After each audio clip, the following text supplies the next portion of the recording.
We'll try to make this one a little bit short since you're not feeling so well. Yeah. Also because it's 1 billion degrees in our recording room. True.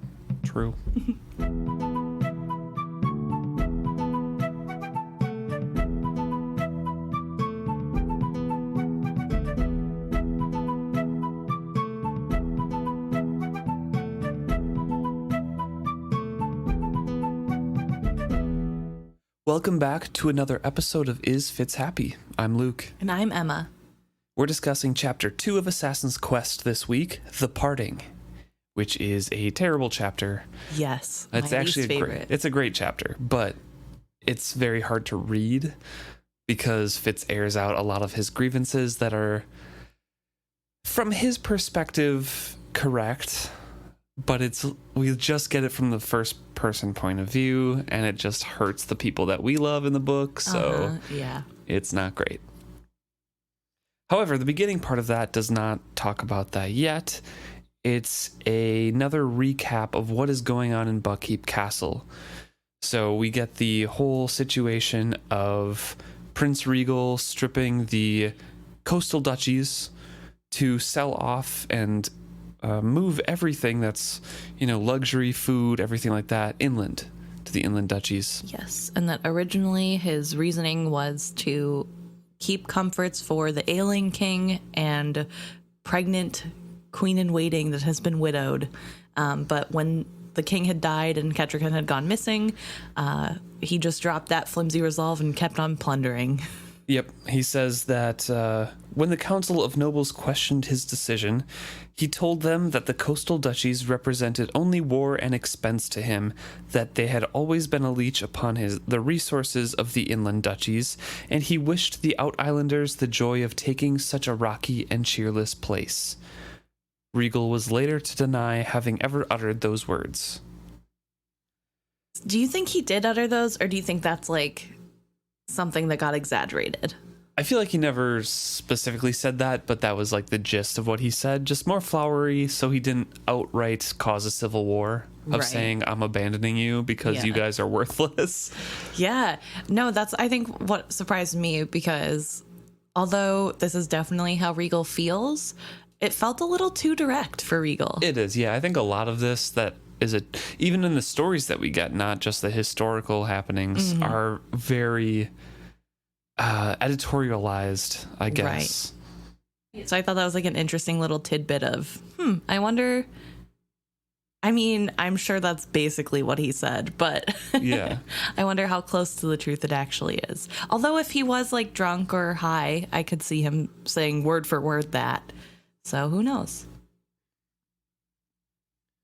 And so when the king and the queen vanish, or queen in waiting, I suppose I should say, some heat came upon Regal as well, because everyone around the duchies are like, oh, well, he wants to be king so badly. He crowned himself king in waiting right away. And then the night of that, the king and the queen in waiting disappeared. So some of that heat went back onto him. Mm-hmm. But he didn't really care that much, at least about those rumors. Yeah. He just wanted to be king in waiting, moved everything inland to the inner duchies, and kind of, to be able to get the unanimous approval to be king in waiting, he had to make promises to the outer duchies. To be king, period. Oh, to be king, excuse me, yeah. He had to make promises, because to be king of the 6 duchies, you have to have unanimous decision. And he promised the outer duchies, the coastal duchies, that he would keep their coasts defended and manned. And to do that, he left Lord Bright in Buckkeep.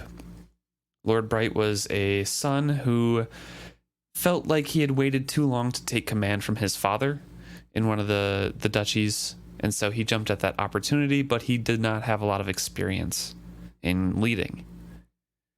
And he brought his own guards with him from Pharaoh. Right. Also, it is said that, first of all, he's 25, so the fact that he's impatient to lead is a little funny. And secondly, Regal didn't necessarily leave him any funds, supposedly, according to rumor. Right. So with no experience of how to lead and no money to do it, he turned to taxing the already impoverished people excessively. Yep, the merchants, the embattled farmers and shepherds of surrounding Buck Duchy. And while there was no indication that he felt any malice toward the folk of Buck or any other coastal duchy, neither did he have any loyalty to them at all. So it didn't matter, that he was taxing those people. He just needed to get it done, so he did it. Yeah. And I wanted to ask you, do you think Regal really left nothing for him? This is Regal's oldest nephew. And I know Regal hates the duchies, or the coastal duchies, but does he hate his cousin that much? Or do you think this was an excuse? I feel like he didn't really give him that much money, and he could have framed it in a positive way, like, hey, you're proving your worth to your father and showing them all you can run all these outer duchies can be all of yours. All 4 of these are yours if you run them, but they've always been a drag on our expenses and things like that, so make of it what you will, kind of thing, and then just left him to his own devices. Interesting. I'm not sure. Or maybe his cousin, the Duke or whatever, came to him like, hey, my son is getting really antsy and he's annoying me. I want him gone. Like, he can rule this. Yeah. Let's just kind of I guess settle down in these other ones. Yeah. In my mind, I figured that Regal did leave money. Probably not very much. Because, I mean, as much as we bag on Regal, I don't really believe there would be much money. Even though Regal seems to find enough money to throw excessive parties, I still think that they probably are not as well off as normal because of the war. But I still think Regal would have left him with some money just because he actually likes his cousin. But maybe the inexperience of leading left him with way less than he thought and led him to overtaxation. Yeah, possible. Or maybe I'm just reading too far into a little tiny paragraph. This beginning part also goes into the other minor nobility who were left at Buck, and Buck Keep in particular. Most landholders of Buck were at their own lesser keeps doing what little they could to protect their local folk. The most notable to remain at Buck Keep was Lady Patience.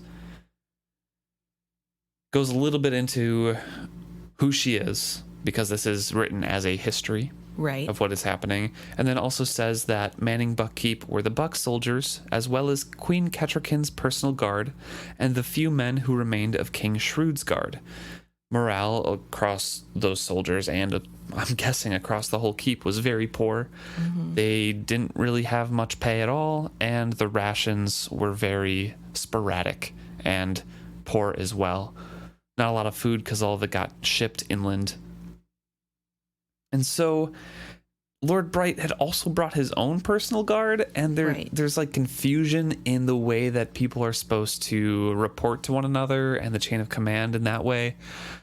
Supposedly, they're supposed to report to Captain Keffel of the Pharaoh Men, the commander of Lord Bright's guard, but in reality, Foxglove of the Queen's guard, Kerf of the Buckkeep guard, and Old Red of King Shrewd's guard banded together and kept their own counsel.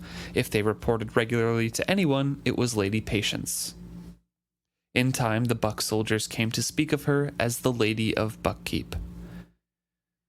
So we get a little bit of more insight of how Lady Patience has been consolidating power and slowly gathering people away from Lord Bright to competently run Buckkeep. Right. Yeah. And it's really impressive because there's no real reason for her to do this. I mean, she was married into the Farseer family, but they're kind of all dead now or gone. So it's kind of insane when you think about how loyal she is to the family and to making sure that there is a line or something to rule whenever the rightful heir comes back. Because Lady Patience is is full of empathy for the people of Buckkeep as well. Right, yeah. So, I mean, it's the same kind of thing that we've spoken of before, that Verity has told Fitz, like, you will come to care and want to, better the world, and Chade has told Fitz that too. You want to take care of your people because you view them as, something that you can take care of, kind of thing. So I feel like it's a similar situation there too. She was in a place to do it and kind of got the confidence and propelled to do it. And she stepped up. I mean, it's just really impressive, I think. Also probably out of anger and spite to Regal. Right. For ruining all of her family. True. It does make a mention here of something that we remarked on before, I think in the prologue, possibly, that Regal was looking for Queen Kettrican all over, and when he finally talked to King Aod of the Mountain Kingdom and asked him to tell him the whereabouts of Queen Kettrican if she had been stowaway in the Mountain Kingdom, he said basically, F That's off. your problem. Yeah, it's like, the Queen of Six Duchies isn't our jurisdiction, so figure it out yourself. Yeah. He blocked trade to the Mountain Kingdom. And at the same time as that happened, rumors that almost certainly began at Regal's behest began to circulate that the child Kettrican carried was not of Verity's getting, and hence had no legitimate claim to the Six Duchies throne. Right. So he's gone to his backup plan. If he can't find her and ensure she dies. Discredit that the child is in line for the throne so he can be secure. Right. Which also, to be fair, at that time period, how would you prove either way? It's just one person's word against the other. Sure, so. But one of them is the king of the Six Duchies. You have underestimated Regal's reach in this rumor. Yes, but I'm saying before. Exactly. Just in general in the time, it would be hard. It'd be one man's word versus the other. But right now, it's King Regal's word versus the castaways. Widow right. of the king nobody even liked, and especially because the rumor puts you into a light of, I don't know exactly how I want to say this, but it puts Queen Kettrican in a dirty light, I guess. She is no longer a pure royal who was married to their king in waiting Verity, who is their savior. She betrayed him and got a kid with somebody else who she was not married to, so obviously Regal has the moral high ground in that rumor to begin with. Right. So just inherently they're going to be more likely to believe that rumor because it came from him or that side, I know it's gross, but he's good at it. I get it. It does assure him basically a 100% foolproof way of becoming king in the future, or staying king in the future. As long as Verity actually dies. Right, yeah, and he doesn't come back. The last paragraph of this beginning section basically describes how the whole coast is falling apart. Yeah. It's a quick little sum up that everyone is bitter. There's no food. Trade is dead because the raiders are running rampant. Farmhands are leaving to go inland to find whatever little thing that they can, because the coast where they had their job, they're just going to die there. They're probably not getting paid. There's no money. There's no trade. Because whatever doesn't get stolen by the raiders gets taxed by Lord Bright. So they literally have no future there, and they leave inland to find whatever they can. So it's a rough time in the Six Duchies here. A lot of thieves popping up. We rejoin Fitz right where we left off, with him talking to Chade. At the end of last chapter, they met on the road, and Chade greeted Fitz as his boy again. Mm-hmm. And they're talking about small things here, nothing pretentious or big or anything like that, just small little news, how Slink is getting along, and Chade thinks he might not last another year because he's getting old for a weasel. That sort of thing, just little things that they miss. Cook Sarah's pastries. If Fitz wanted anything from his room, just small little things like that. Mm-hmm. And with that question, Fitz kind of thinks about his life and thinks about the things that he might want to take, and he says, no, I don't really want anything. He tells a joke to Chade, like, hey, remember that tapestry that scared me forever? Yeah, I want that. He says, there's nothing in my room that's important to me now. Chade looked at me almost sadly.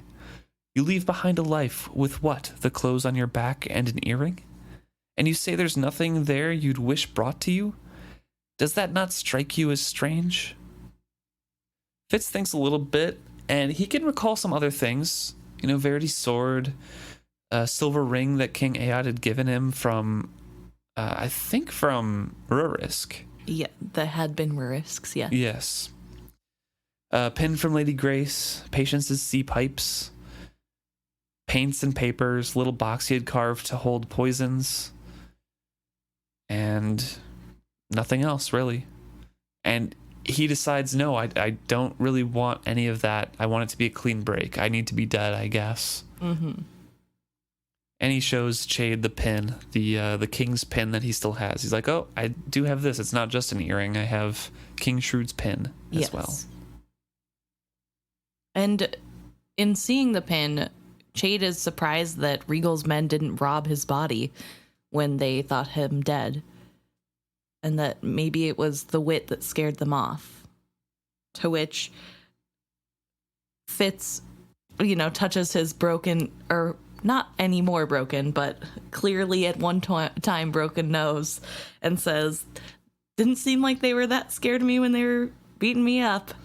And Chade, this is a funny little light interaction, and probably the lightest interaction we get this whole chapter, so I want to read it before we get into the deep dark that will be the rest of the chapter.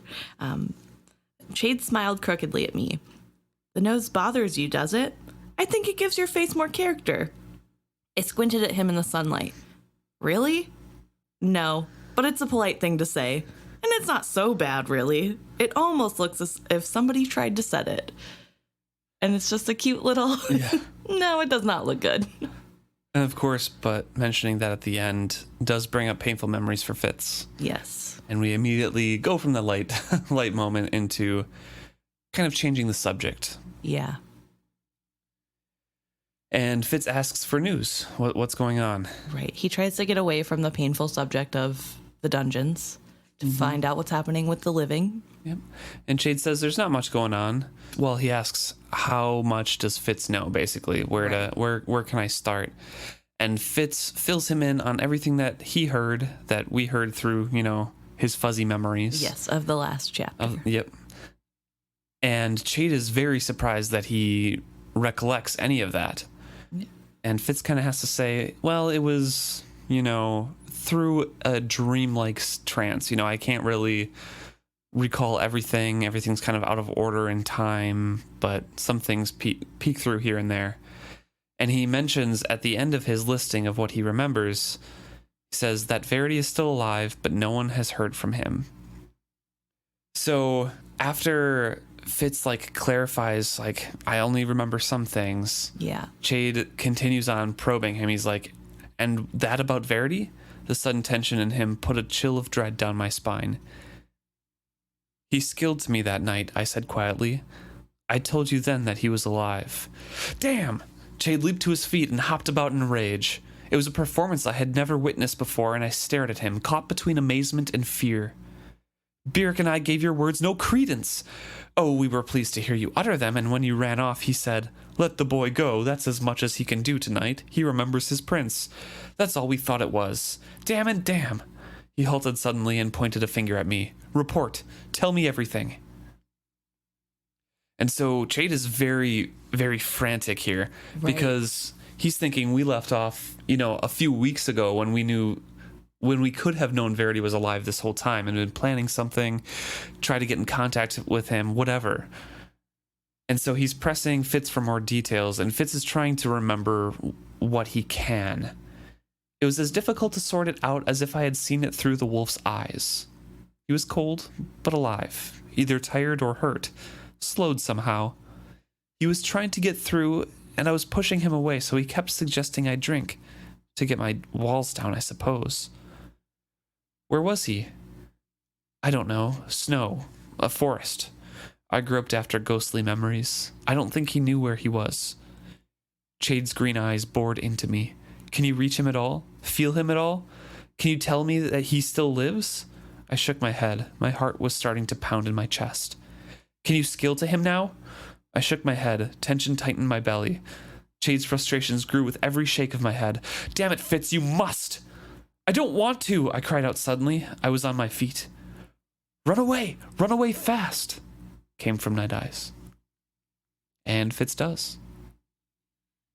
I do want to pause to talk about this section, this growing tension that kind of started when Chade brought up that somebody probably tried to set his nose straight. There's this growing feeling of dread in Fitz that we see in little bits, but most especially here in what Luke just read, with the tension tightening in the belly and the heart pounding and just the pure panic. And it's so sad because the skill obviously has become something very traumatic with what he had to deal with Will.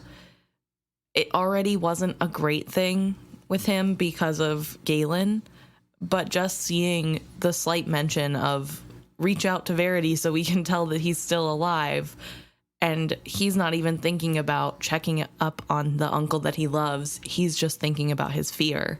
Yeah, and it's not even just the skill. I mean, that's a big part of it. Right. But that part of him brings him face to face with what he's trying to forget. Because even though he's acting like a human, there's still not that full connection there. He is not Fitz as we knew him yet. He is somebody who is trying to be someone new, forgetting all of his obligations of the past, and him forcing to confront the skill, contacting Verity, reaching out to see if he's alive, talking to him. That is straight up admitting, like, hey, I can be who I once was, who made me die. Like, you know, this is the path that made me get tortured and ultimately die. And I don't know if I want to confront that yet. So that sort of thing is what makes him flee. Right. And he does confront that a little bit later, a couple pages from now. But yeah, no, it's sad, but it's so well written. Just, I feel like whenever I read this section, I get tense. I'm like, slow build of, oh no, like, no, you know Fitz, what's you're coming. Okay. And I just feel so bad for him. But I think it's so well done that it's just a little bit at first, and then all at once, just run away now. Yeah.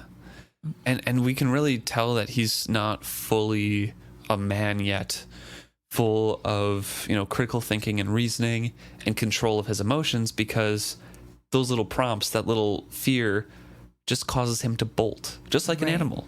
Right. He's still animal-like in a lot of his tendencies. Right. He's just covering it up. Exactly. And it's especially striking because why would he need to run away from Chade? Right. I mean, Chade is angry at this point, but I don't think Chade would hurt him. No, it's not directed at him either, really. No, it's frustration of losing 3 weeks of planning, I'm sure.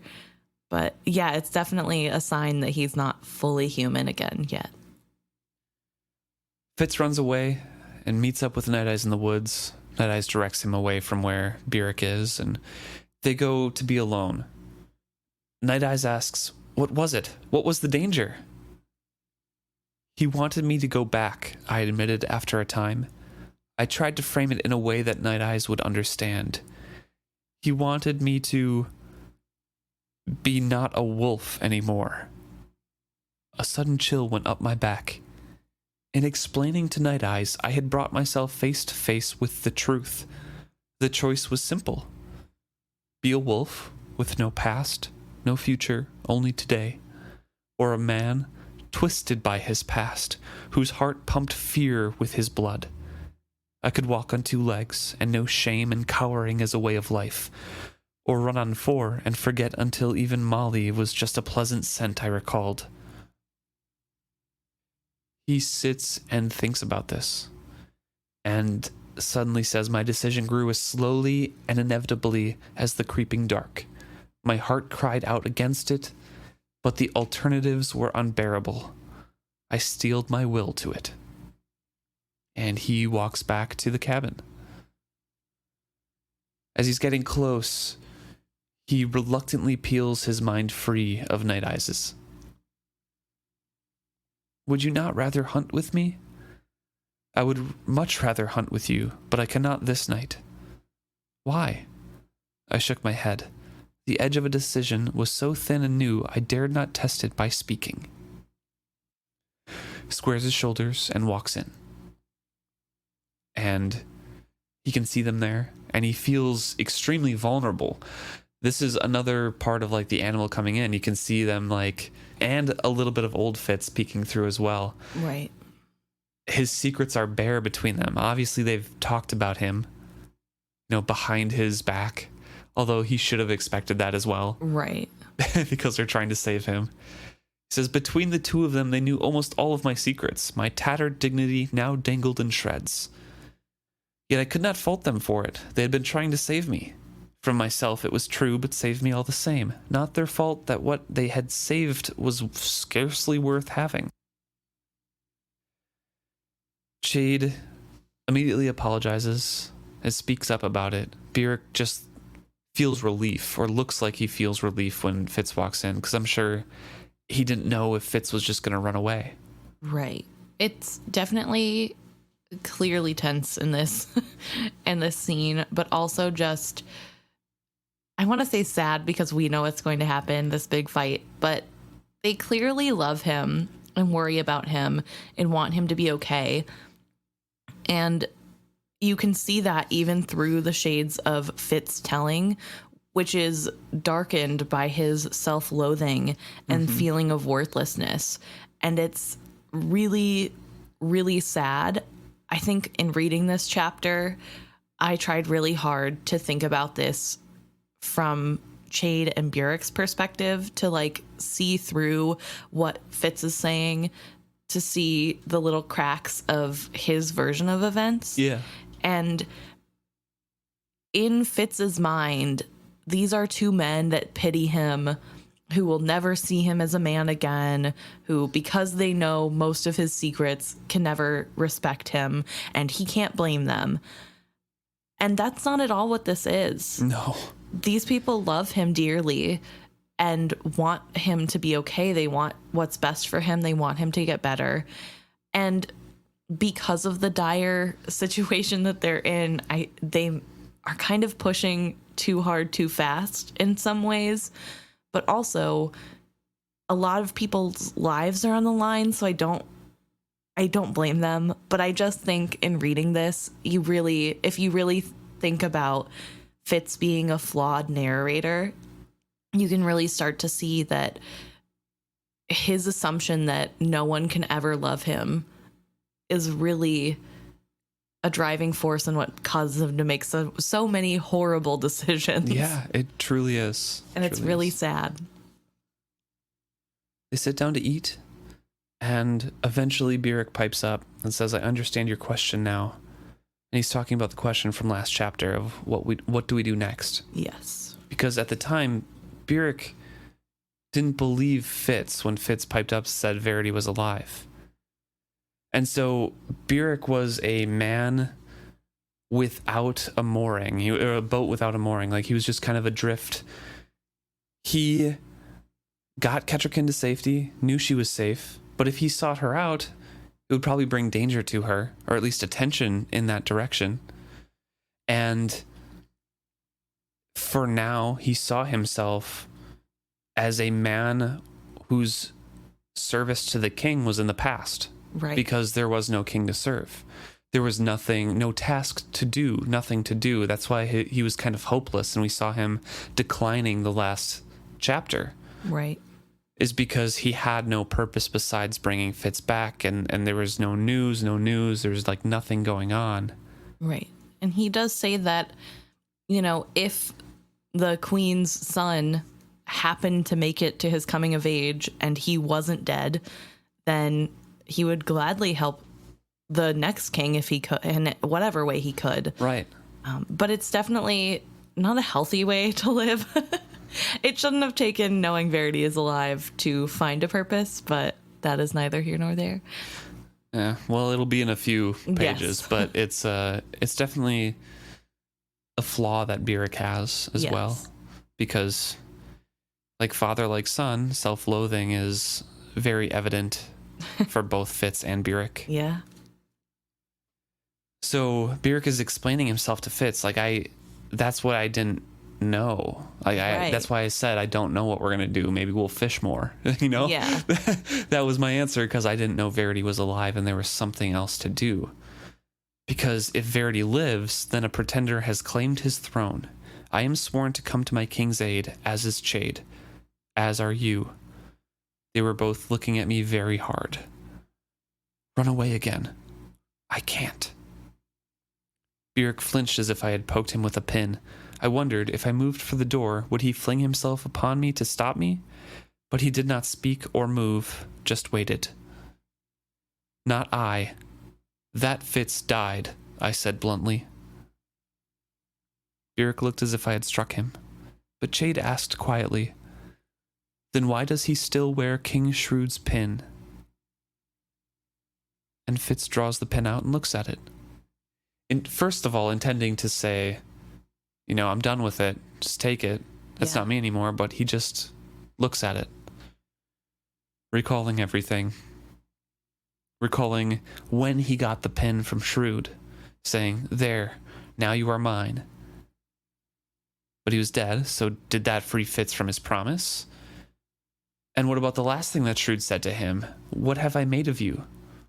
I pushed that question aside once more. More important, what was I now? Was I now what Regal had made of me? Or could I escape that? Regal told me, I said consideringly, that I had but to scratch myself to find Nameless the dog boy. I looked up and forced myself to meet Burrich's eyes. It might be nice to be him. It's just so sad. Fitz's inner monologue. I guess when is it not? But it's sad to see him struggling with what has happened to him and boiling it down to all I am now is what Regal made me. Yeah. Which is not true. And there is more to him. There are more to his memories than just what Regal did. But he is not coping with it very well. No, it's a hard thing to cope with. And it probably seems an insurmountable task. Yeah, especially, get beyond that. Without any professional help. Right, yeah. You just have a guy who hates to talk about feelings with you all the time, alone in the woods. But it's just so sad to see the struggle almost firsthand because we're hearing this, I am nothing but what Regal made me. What Shrewd has done doesn't matter anymore because all that's left over is Regal. He even asks himself, could I escape that? And then says out loud, maybe it would be nice to be what Regal said and just be nameless. Yeah.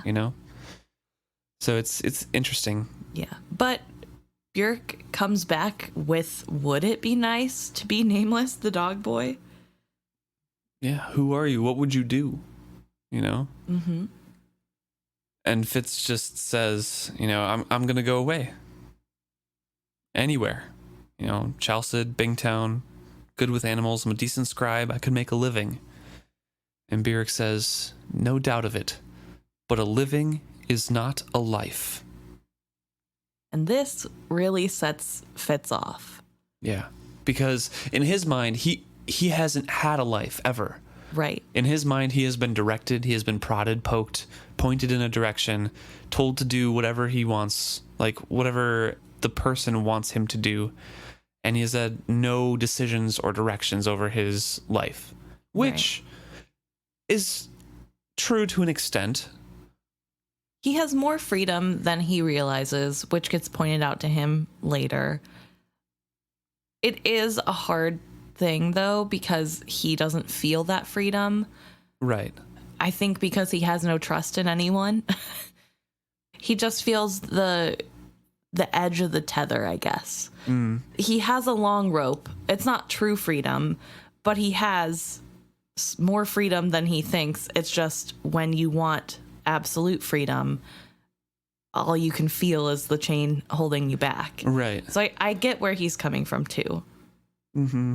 Yeah, it's hard to separate my mind out from just his first person point of view and see both perspectives, because in my mind, yes, he is directed and guided in one place, and it is not fair to put a boy through what he has been or what he was trained for. But at the same time, as is pointed out later by Chade, he has had a lot of freedoms and people kind of allowed him to do what he wanted within his lot that he was given in life. Right. Which is kind of all anybody gets, really. Right. But I think that lot is what Fitz has issues with. Right. He didn't want to be given as an assassin. He didn't want to be a stable boy. Although I think he would have been content just being a stable boy. Right. If he was normal. But yeah, I don't know. It's hard to see both sides. I mean, I do obviously see both sides because they're laid out pretty plainly. I'm in a weird place because I side with Fitz and his point of view of like, I have been directed unfairly because he was so young. But at the same time, I abhor how he acts and responds to everything about it, and how he goes about his way of arguing. And Chade is much more like, hey, we left you a lot of leeway and you made all the wrong decisions with it. Yeah. So anyways, Fitz gets angry here because those emotions are bubbling up. Like I have been restricted my whole life. I haven't had a life. So what makes a life, you know? You'd have me devote myself to my king and sacrifice all else to it as you did. Give up the woman I love to follow a king like a dog at his heels as you did. And when that king abandoned you, you swallowed it. You raised his bastard for him. Then they took it all away from you. Stable, horses, dogs, men to command. They left you nothing, not even a roof over your head, those kings you were sworn to. So what did you do? With nothing else left to you, you hung on to me, dragged the bastard out of a coffin, and forced him back to life. A life I hate, a life I don't want. I glared at him accusingly. He stared at me, bereft of words. I wanted to stop, but something drove me on. The anger felt good, like a cleansing fire. I clenched my hands into fists as I demanded, "Why are you always there? Why do you always stand me up again for them to knock down? For what? To make me owe you something? To give you a claim on my life because you don't have the spine to have a life of your own? All you want to do is make me just like you. A man with no life of my own, a man who gives it all up for my king.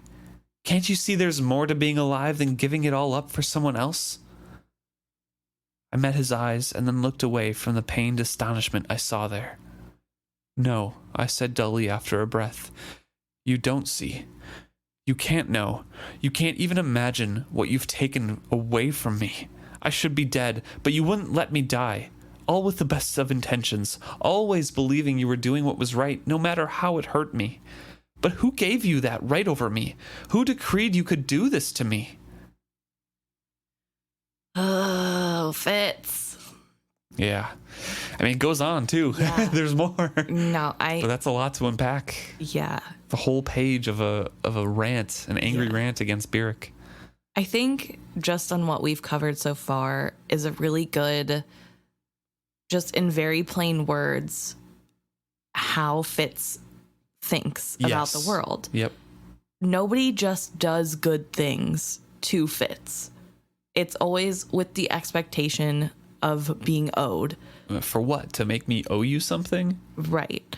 It's not out of the kindness of their heart or because they love him or want what's best for him, or even if it is because they want what's best for him, who gave them the right to choose what's best for him. And it's really sad because that is such a cynical way of looking at life.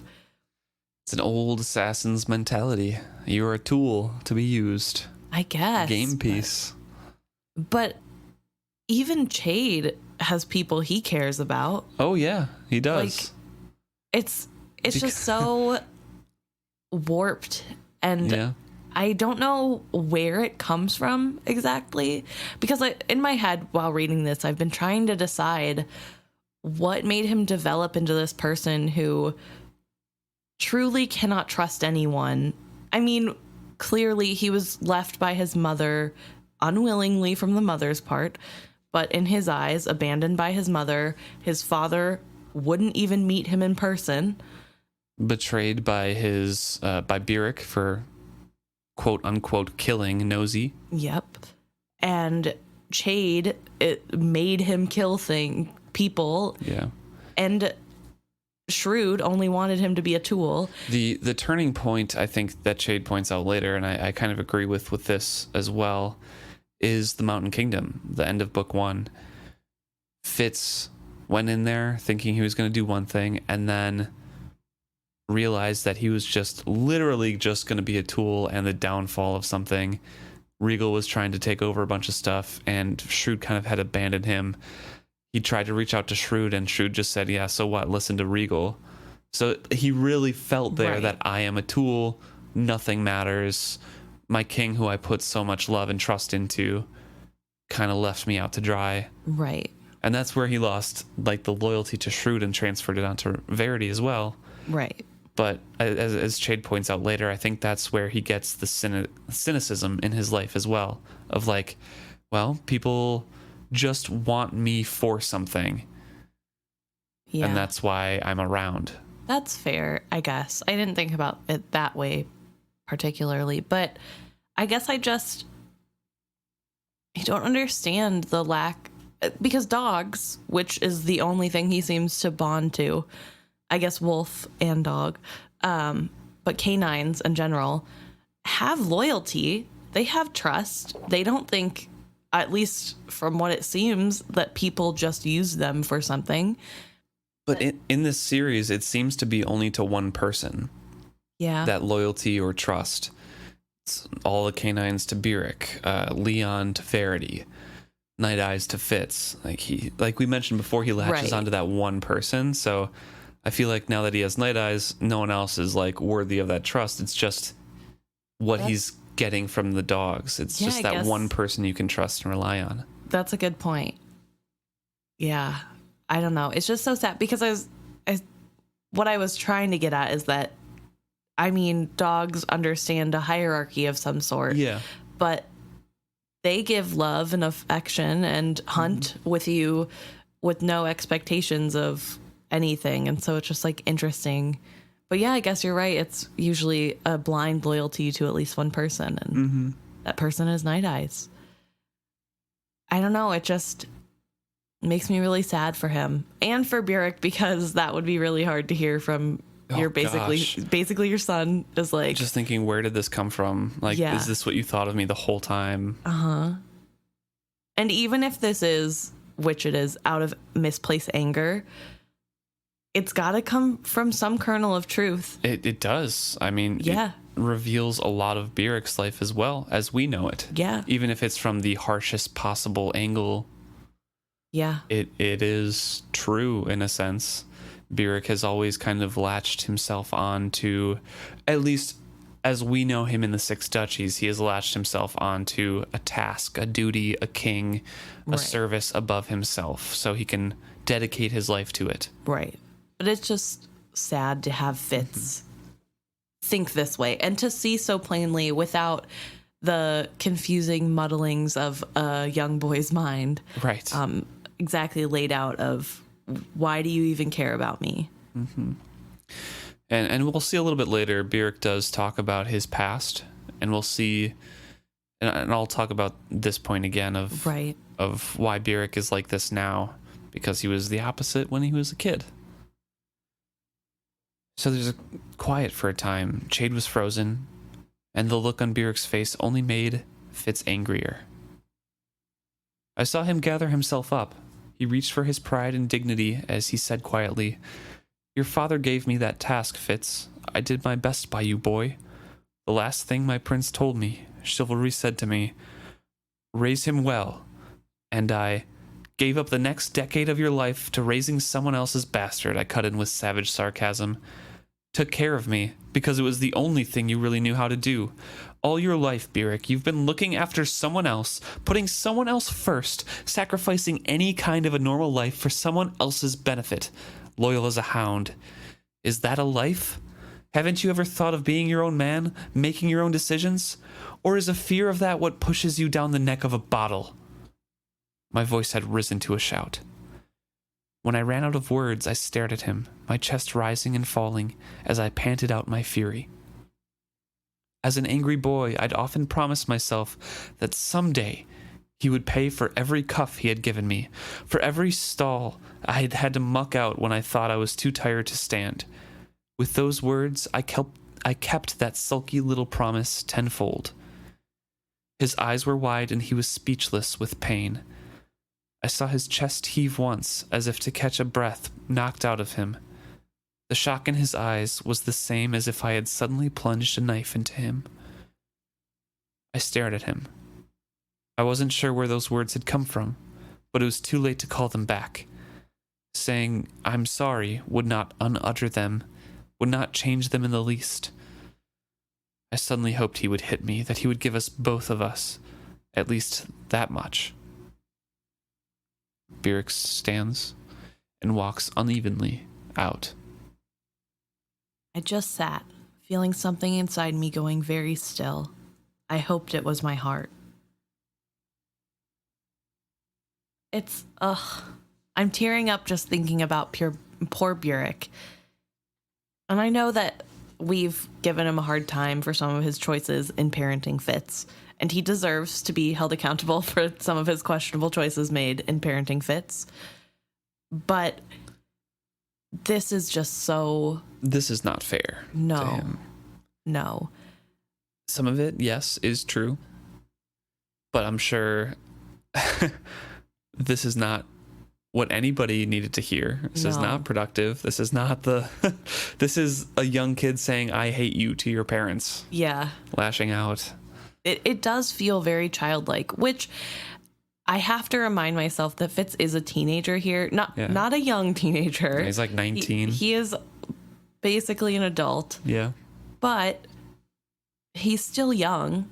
This isn't a 30-year-old. No, lashing he was out never this way. allowed to like mature in a way. And so part of that explains sort of how he's even in the mindset to be able to do this, I think, to another adult. But I think it also stems from this place of never being enough. And it's misplaced because Burrich has always been there to help him and to set him back up on his feet again. Yeah. And in a way, Fitz resents that because it meant that he had to keep almost dying. Yeah. Which is not Burrich's fault, and I don't think that was Burrich's intention ever. No, and if Fitz thought through it, like, what is he supposed to do? Let you die one time? Yeah. It just it breaks my heart for Burrich because of how much this hurts him. Mm-hmm. And literally like 30 seconds later, Fitz just wants to take all the words back. Yeah. Because he knows how much it hurt him. Yeah. Well, the thing about Fitz and Burrich is that they both have self-loathing, and Fitz basically just called him out on all the worst thoughts he has on himself. Yeah. 100%. And it's so much worse when somebody that you love and care about says something to you that is in your vein of insecurities, because it sticks way more than any nice thing they could ever say to you, because then you're like, see, I was right about myself. And it's so heartbreaking, and I just I hate it. I wish this didn't happen. And yet it does. And Chade confronts him. Because like us watching this, he wants to know why. Yeah. What you thinking, Fitz? What's going on? Then Chade sighed. Why? He asked quietly after a time. I don't know. I lied so well. Chade himself had taught me. I almost tried to explain it to him. I decided I could not. I found myself talking all around it. Maybe I needed to get free of him, of all he'd done for me, even when I didn't want him to do it. He has to stop doing things I can never pay him back for. Things no man should do for another. Sacrifices no man should make for another man. I don't want to owe him any more. I don't want to owe anyone anything. And again, the owing, I need to give you something back because you're helping me kind of thing. It's not done out of love. It's done out of obligation, and then I'm obligated to give you something back. Right. And also, that's what a parent does. I mean, obviously not to this extreme, I'm sure, in like 99% of cases, but that's what a parent is there to do, to love you, or that they're supposed to be, is someone who loves you and supports you and does things that no man should be doing for another man, and things that are impossible to pay back because that's what they're supposed to, that's part of being a parent. And it's so sad that Fitz, instead of thinking, wow, how lucky am I to have someone who loves me that much, is thinking, ugh, I'm tired of owing somebody something that I can't pay back. Yeah. Fitz is extremely angry here. And he puts Fitz not really in his place, but he explains what we know and what Burrich has said before as well. Mm-hmm. Ever since you came back from the Mountain Kingdom, it's been as if you were spoiling for a fight with anyone. When you were a boy and you were sullen or sulky, I could put it down to your being a boy, with a boy's judgment and frustrations. But when you came back with an anger, like a challenge to the world at large, to kill you if it could, it wasn't just that you threw yourself in Regal's path. Whatever was the most dangerous to you, you plunged yourself into. Burrich wasn't the only one to see it. Look back over the last year. Every time I turned about, here was Fitz, railing at the world, in the middle of a fist fight, in the midst of a battle, wrapped up in bandaging, drunk as a fisherman, or limp as a string and mewling for elf bark. When were you calm and thoughtful? When were you merry with your friends? When were you ever simply at peace? If you weren't challenging your enemies, you were driving away your friends. What happened between you and the fool? Where is Molly now? You've just sent Burrich packing. Who's next? You, I suppose. The words came out of me anyway, inevitably. I did not want to speak them, but I could not hold them back. It was time. And this is our clear-cut indicator of what the other characters were seeing of Fitz. Yeah. Without Fitz's narration to color in the details of what his thoughts are behind it. From his point of view, everything that he did was needed. Right. He needed to do everything at that instant in that way. Maybe it didn't turn out as well as he thought it might, but it needed to get done. No other options. Mm-hmm. Yeah.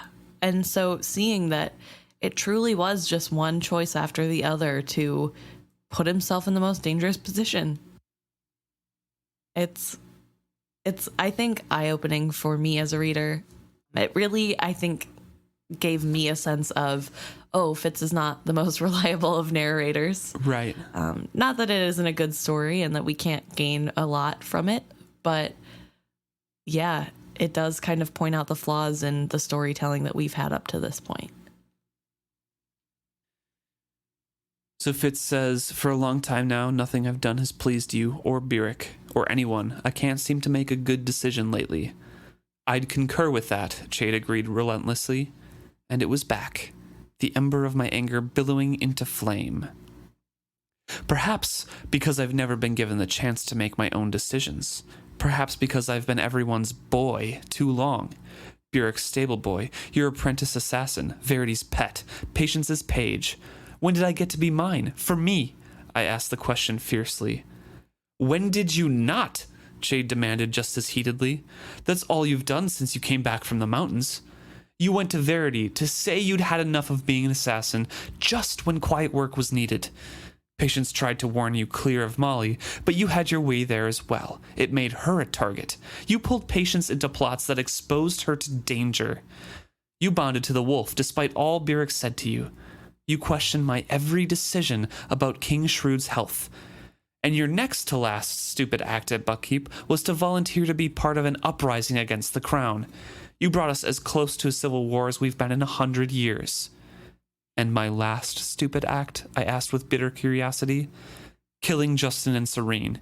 He spoke a flat accusation. They'd just drained my king, Chade, I pointed out icily. Killed him in my arms, as it were. What was I to do? He stood up and somehow managed to tower over me as he had used to. With all your years of training from me, all my schooling in quiet work, you went racing about in the keep with a drawn knife, cutting the throat of one and stabbing the other to death in the great hall before all assembled nobles. My fine apprentice assassin. That was the only way you could think of to accomplish it? I was angry, I roared at him. Exactly, he roared back. You were angry. So you destroyed our power base at Buckkeep. You had the confidence of the coastal dukes, and you chose to show yourself to them as a madman. shattered their last bit of faith in the Farseer line. A few moments ago, you rebuked me for having the confidence of those dukes. No, I rebuked you for putting yourself before them. You should never have let them offer you the rule of buckkeep. Had you been doing your tasks properly, such a thought would have never occurred to them. Over and over and over again, you forget your place. You are not a prince. You are an assassin. You are not the player. You are the game piece.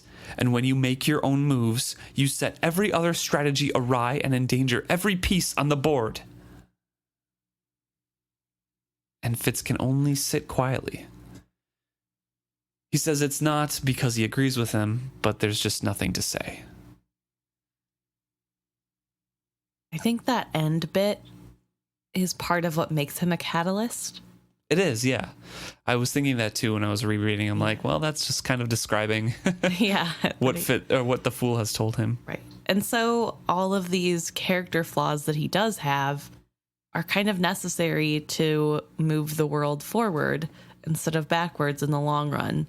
It just means total chaos for his personal life in the present. Welcome to being a protagonist, Fitz. Yeah. But Chade has some good points. 100% he does. Fitz has always made his own choices. He's bullied his way into doing whatever he wanted. He's hard-headed. He's kind of arrogant, even though he's self-loathing. Uh-huh. Because he thinks that he can just get away with whatever he wants. Yeah, he thinks he knows best at all time. Mm-hmm. All the adults don't know anything. He can't trust a single person in his life, so he continues to make whatever choice suits his needs best. And Chade points out that every single time he does that, and instead of listening to somebody he should trust, he ruins everything. Yeah. He puts people in danger. He ruins the stronghold at Buck. He puts himself in the eyes of the others as a madman. And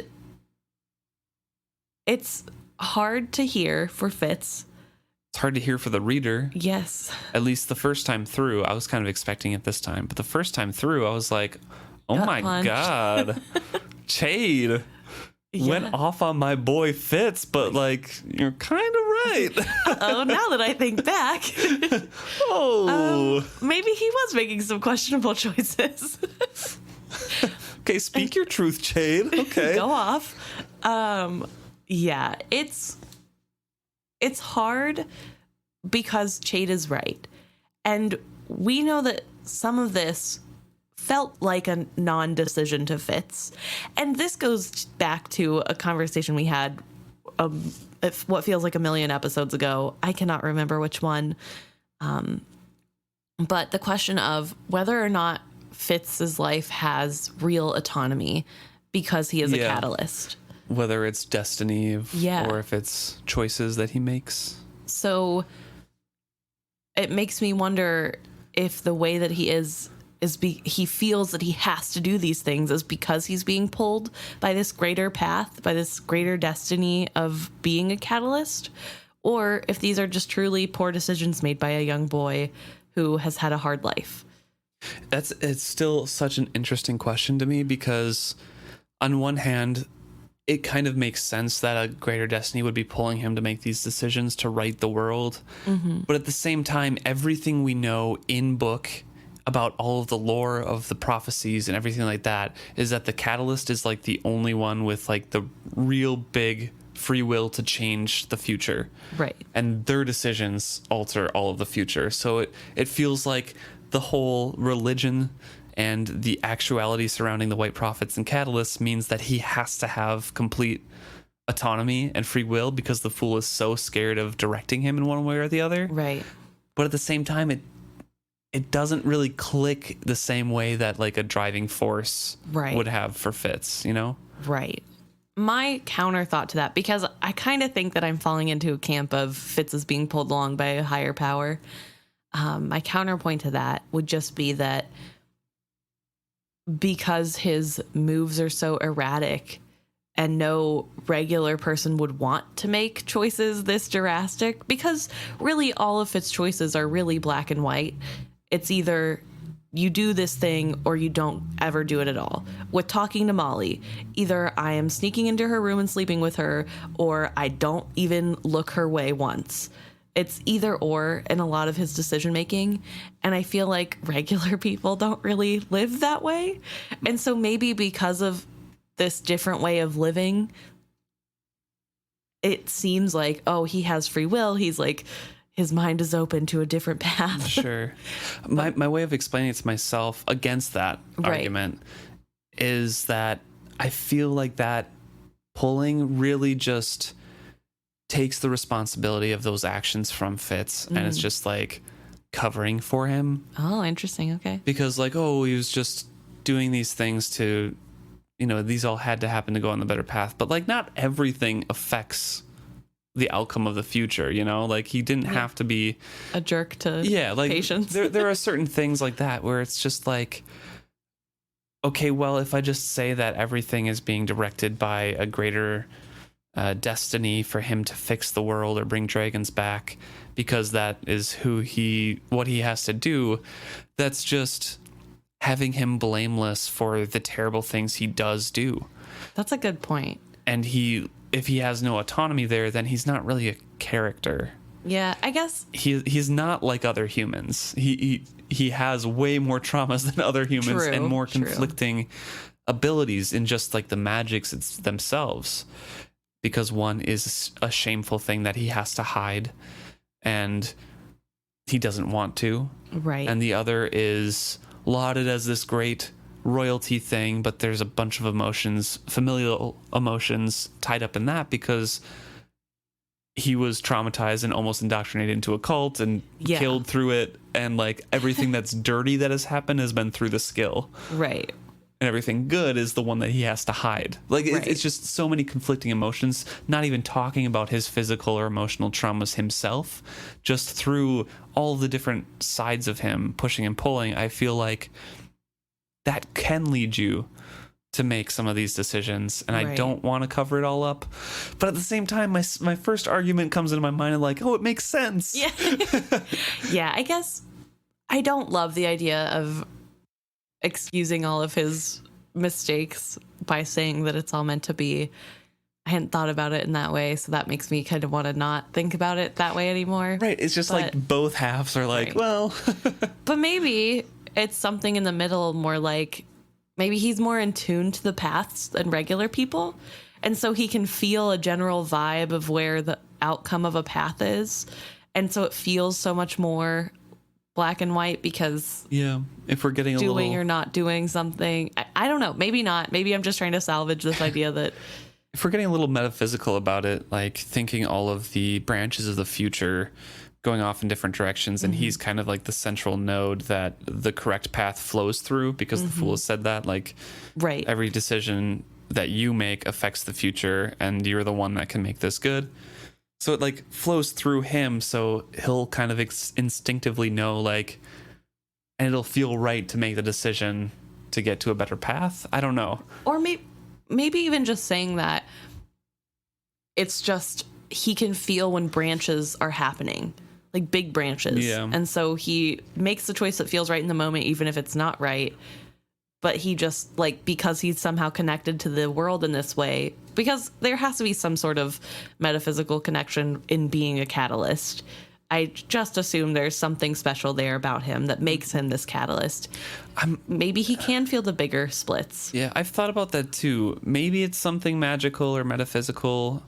Or maybe it's just because he wasn't supposed to be alive and he's just a pebble thrown like in that's, oh, this ingredient wasn't supposed to be here, so I don't know how the future is going to react to him. Yeah. You know what I mean? Because Fitz wasn't supposed to be alive. The Fool keeps saying that, like, you weren't supposed to be like born.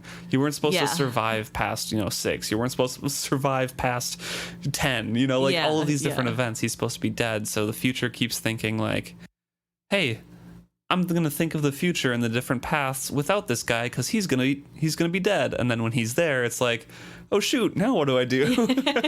Yeah, I guess that's a good point. I don't know. We branched out quite a bit from that, but that thought comes up once in a while. And it's so, like, it twists my mind that I don't think about it too often. I just kind of go with it at this point. Yeah, this chapter made me think about it really hard, but sometimes it's more of just like a background thing of like, I wonder if this is a conscious choice or the universe. Fitz is describing himself here, and he says, "My secret undercurrent of fear welled once more to the surface. My resolve bled from me. I couldn't do this. I did not have the strength to defy them both." And what his decision was in the forest was to make them both leave him alone and to walk off and go alone by himself somewhere. So they didn't rely on him. He didn't have to rely on them. Whole owing people things and whatever. Also is both childish and animalistic, because he could have just used his words and said, hey, I kind of have some stuff that I want to work on my own that is for the betterment of the kingdom, or whatever he had to say. He didn't have to be horrible to the two people who love him most. Right. But here we are. And so he says, "All right, very well. You and Burrich are right, as always. I promise I shall no longer think, I shall simply obey. What do you want me to do?" "No. Succinct." "No what?" He shook his head slowly. "What has come most clear to me tonight is that I must not base anything on you. You'll get no assignment from me, nor will you be privy to my plans any longer. Those days are over." I could not grasp the finality in his voice. He turned aside from me, his eyes going afar. When he spoke again, it was not as my master, but as Chade. He looked at the wall as he spoke. "I love you, boy. I don't withdraw that from you. But you're dangerous. And what we must attempt is dangerous enough without you going berserk in the middle of it." "What do you attempt?" I asked, despite myself. His eyes met mine as he slowly shook his head. In the keeping of that secret, he sundered our ties. I felt suddenly adrift.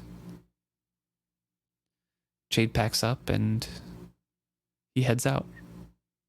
Fitz tries to stop him by saying it's dark and it's a long way to the keep. Stay the night. And Chade points out, I can't stay here. It's worse if I stay here because you're going to keep picking at this until we have another fight. And I think enough bad words have been said tonight to last a lifetime. Time to leave. Yeah. And Fitz kind of sits inside and he says to himself, or thinks to himself, I had gone too far with both of them, much farther than I had ever intended. I had wanted to part ways with them. Instead, I'd poisoned every memory of me they'd ever had. It was done. There'd be no mending this. Which, I mean, it will be very difficult to mend it, sure. Right. But at the same time, it's that self-loathing. I have no worth. Every memory they've ever had of me is now poisoned. I'm worthless. Right. They should be happy they're rid of me because I'm so bad. Right. And also another extreme of, well, no fixing this. I couldn't possibly just apologize and work on becoming a better person. Nah, I'll just keep being a jerk. Self-betterment is for losers. Yeah. Fitz gathers his stuff to go and then thinks a little bit better of it and puts his bundle and blanket before the hearth and stretches out on it, laying down. And he says in his head, despite the walls of the hut, I felt I curled alone on the bare, wild face of the world. Nighteyes says, you always have me. I know, and you have me. I tried, but could not put any real feeling in the words. I had poured out every emotion in me, and now I was empty, and so tired, with so much still to do. The Grey One has words with heart of the pack. Shall I listen? No, their words belong to them. He sits quietly, stares into the fire, and says, I did not think highly of myself. It's an interesting time because Fitz is kind of giving up on them too, which drives me crazy as a reader because I want to know what they're talking about. Right. But it does match Fitz's character of, well, they dropped me, so I'm dropping them. And well, it's more like I'm dropping them and they should be happy I'm gone, so there's probably no fixing this. Right. He does say that he hopes that Burrich could talk Chade into coming back until morning, and perhaps Chade could maybe fix some of the poison that I gave to Burrich. But it's nothing taking it on himself. It's like, maybe others will fix this for me, but Right. I can't mend this. Which again goes back to what Chade said earlier of, you just want the world to kill you. Right. You don't have any thought for anything else. And it just, it's frustrating, especially because he just got a talking to about how kind of arrogant he is. And it's pretty arrogant to think, well, I made a huge mess, but hopefully Chade will fix it for me. Or I don't know. It's frustrating of like, really, Fitz, you're not going to take anything from this. Right. Ugh. And eventually, Burrich comes back. It's the dark of night, before sunrise, but going to bed would feel kind of silly. At least that's what Fitz says. I think that would still be fine to fall asleep to. He comes back, and Burrich is very calm. Fitz is awake still, and they talk a little small talk of like, oh, Chade shouldn't have gone out, but oh yeah, he wanted to, and he has a lantern. And he's scared he will lose his resolve to let you go. Yeah. And Fitz kind of feels that fear again and sits up panicky and says, Burrich, what I said to you earlier, I was angry. I was right on target. The sound he made might have been a laugh, if not so freighted with bitterness. Only in the way that people who know one another best know how to hurt one another best, I pleaded. No, it is so. Perhaps this dog does need a master. The mockery in his voice was, as he spoke of himself, was more poisonous than any venom I had spewed. I could not speak. He glanced at me. I did not set out to make you just like me, Fitz. That is not a thing I would wish on any man. I wished you to be like your father. But sometimes it seemed to me that no matter what I did, you persisted in patterning your life after mine. And he explains a little bit of where he came from. Yeah. We finally get to know more about Chade, or Burrich. Yeah.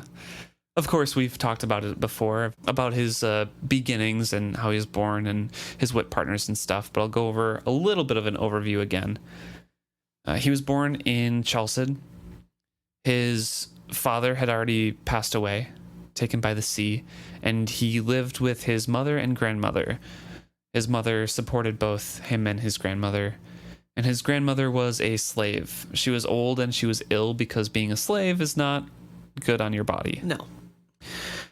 She loved me and did her best with me, but I was not a boy who would play in the cottage at quiet games, and there was no one at home strong enough to oppose my will.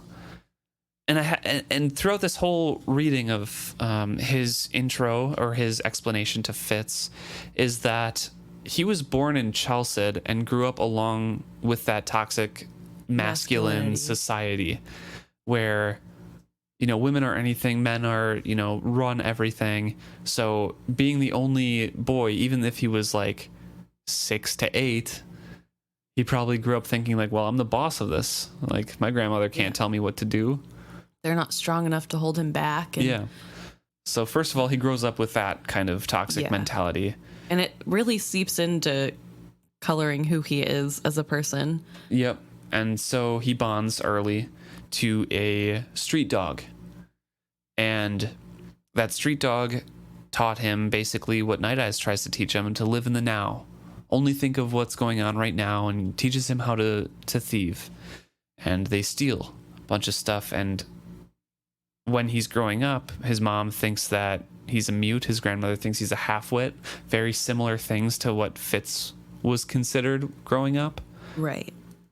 Oh, excuse me. The neighbors thought I was a mute. My mother thought I was a half-wit. Yes. Grandmother, he thinks that she had suspicions and tried to drive the dog away, but I mean, just like Fitz, he was a boy who wanted his best friend, the only person who knew him, so found ways around that. And eventually, he died by being trampled by a horse in a cart. And Fitz can only think of, when I was a kid, Burrich took Nosy away from me, and I thought he died, but Burrich actually went through the agonizing death of a witted partner when he was 8 years old. Yeah. Which is crazy. That's way too young. Mm-hmm. And so he transferred his bond to his grandmother, kind of. At least that's how Burrich explains it. He still stole to make his and his grandmother's and his mother's life a little bit better. But I don't know, maybe 5 years later, the blood plague swept through and killed both of them, leaving him alone. Again. Right. Fitz is thinking, all the years that I had seen him drink heavily just made him shut up more, but now he was talking freely. Yeah. And he wonders why. And we know it's because Burrich plans to leave. He wants to give a frame of reference to Fitz why he is the way he is. Yeah. This is his final goodbye. Mm-hmm. And it actually kind of is for a while, and that makes it all the more sad. Yeah. Yeah, for like 15 years. Yeah. 16 years, something like that. And he thinks he's dead the whole time, too. I know. I hate it. So he kind of drifts. Burrich drifts at that point, and he went to be a soldier. He's probably 13, 14, something like that. And he is a soldier for a local warlord in Chade still. And he's fighting and didn't really know why they fought. Didn't care. Just given a pike and said, go fight these guys. And he used his ferocity that he learned from the street dog, the live in the now, the anger, the survival instinct to survive all those years of fighting as a soldier. Didn't have any formal training or anything. He was just living on instinct, living in the now, didn't care about the future. He was an animal. Yeah. But the company he was with lost, and he became a slave for a short period. Almost a year, he says, before he managed to escape. And when he did escape, he ran to the Six Duchies, where his grandma always dreamed of going because there's no slaves. He talks about the Duke of Chokes, Grizzle, took him on as a soldier for a bit, and somehow he ended up taking care of the troops' horses, and eventually brought back to the keep and took care of all the stables there as well. And he bonded with a young stallion, Nico. I had the care of him, but he was not mine. Grizzle rode him to hunt. Sometimes they used him for stud. But Grizzle was not a gentle man. Sometimes he put Nico to fight other stallions, as some men fight dogs or cocks for amusement. A mare in season, and the better stallion to have her, and I was bonded to him. His life was mine as much as my own was, and so I grew to be a man, or at least to have the shape of one. Burrich was silent after a moment. He did not need to explain further to me. He sighed and went on. And so I want to stop, before I continue on, I want to stop there and say, Burrich, by the time he is, 16 to 18 maybe-ish, I would guess like around that time. Bonded once when he was young. When he was 8, that bond died. Lived for 5 years stealing, living in Chade still, living with his family. That was probably some of the best years of his life. Right. And then both of his family members died. Mm-hmm. He went to soldier for a while, learned to fight at like young teens, killed people when he was a boy, living as an animal still, became a slave for a year, went to the Six Duchies, soldiered some more, and then came back and bonded to a horse that was then used to fight other horses, and lived all of those emotions as well. Yeah. This is a very, very confused young man. Right. It's a lot. And both of his wit partners are not like great examples of how to live life. And I don't mean that in like a mean way, but I mean, it'd be a little bit different if the first dog he bonded to was like a pampered poodle or something. Yeah. They were both abused animals. Yeah. And so it does make sense on how he views the world and how he has become this person that is kind of gruff and all or nothing, because what he was learning from what should have been what his parents were teaching him was coming from wild animals who were abused. Yeah. And I do want to point out that Slash was the name of the dog because we haven't said it. Just in case anybody's listening, like, what was that dog's name? It's Slash. Yes. Good catch. Good call. And so 16 to 18, somewhere in there, I'm guessing closer to 16, those horses and the 6 mares, that horse and the 6 mares were sold to Ripon, and he went along with them. And shortly after, his second partner died to some sort of horse sickness. And he was able to save 2 of the mares. That's the only thing that kept him alive. Yep. Other than that, he was nothing but a drunkard. Yeah. Afterward, I lost all spirit. I was good for nothing save drinking. Besides, there were scarcely enough animals left in that stable to warrant calling it such, so I was let go. Eventually, to become a soldier again, this time for a young prince named Chivalry. He'd come to Ripon to settle a boundary dispute between Chokes and Ripon duchies. I don't know why his sergeant took me on. These were crack troops, his personal guard. I had run out of money and had been painfully sober for 3 days.